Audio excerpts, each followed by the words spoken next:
السلام علیکم۔ جماعت نام کے سوال نمبر 2 جو کہ اشعار کی تشریح ہے اس کو لکھنے کا طریقہ دیکھیں گے۔ حصہ غزل ہے۔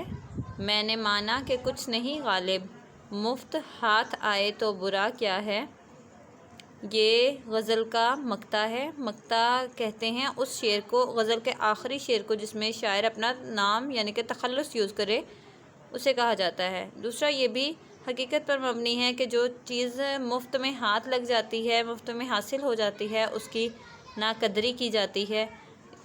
اور یہاں پہ اس شعر کا بھی یہی کچھ مفہوم اور تشریح بھی کچھ اسی طرح سے ہے کہ مفت میں مل جانے والی چیز کی کوئی قدر و قیمت نہیں ہوتی۔ اسی طرح سے شاعر کا محبوب بھی اس کی ناقدری کرتا ہے۔ اس کی وجہ بھی یہی ہے کہ شاعر اسے مفت میں حاصل ہو گئے ہیں۔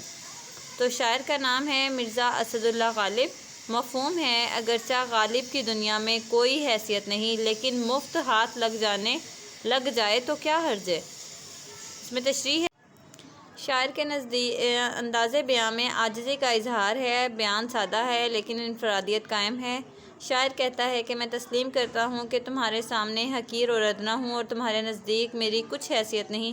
کلاسیکی شعراء کی شاعری میں ہمیں یہی دیکھنے کو ملتا ہے کہ وہ اپنے محبوب کو بہت زیادہ اعلیٰ مقام دیتے ہیں اور خود کو ہمیشہ حقیر اور ادنا ہی محسوس کرتے ہیں اور شاعری میں یہی محسوس کرواتے ہیں۔ میری ناقدری صرف اس لیے ہے کہ مفت میں فراہم ہو گیا ہوں، اور شاعر کو پتہ بھی ہے کہ اس کے مفت میں حاصل ہو جانے کی وجہ سے محبوب جو ہے اس کی ناقدری کر رہے ہیں۔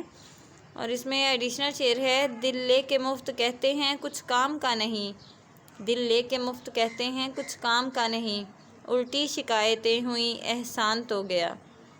شاعر مزید کہتا ہے تو میرا اشتیاق یعنی کہ شوق تو دیکھ کہ کس قدر تجھے پا لینے کا آرزو مند ہوں، خواہش مند ہوں۔ یقیناً میں اس قابل بھی نہیں ہوں کہ تجھے دیکھوں اور تمہاری توجہ حاصل کر سکوں، لیکن اگر تم مجھے قبول کر لو تو کوئی مضائقہ نہیں، کوئی حرج نہیں، اس میں کوئی مضائقہ نہیں، کیونکہ ہمارے پاس وفا اور خلوص کی جنس ہے۔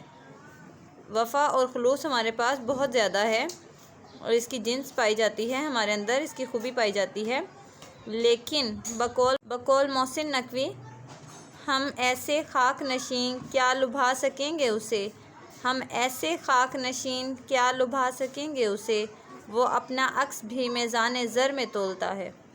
شکریہ۔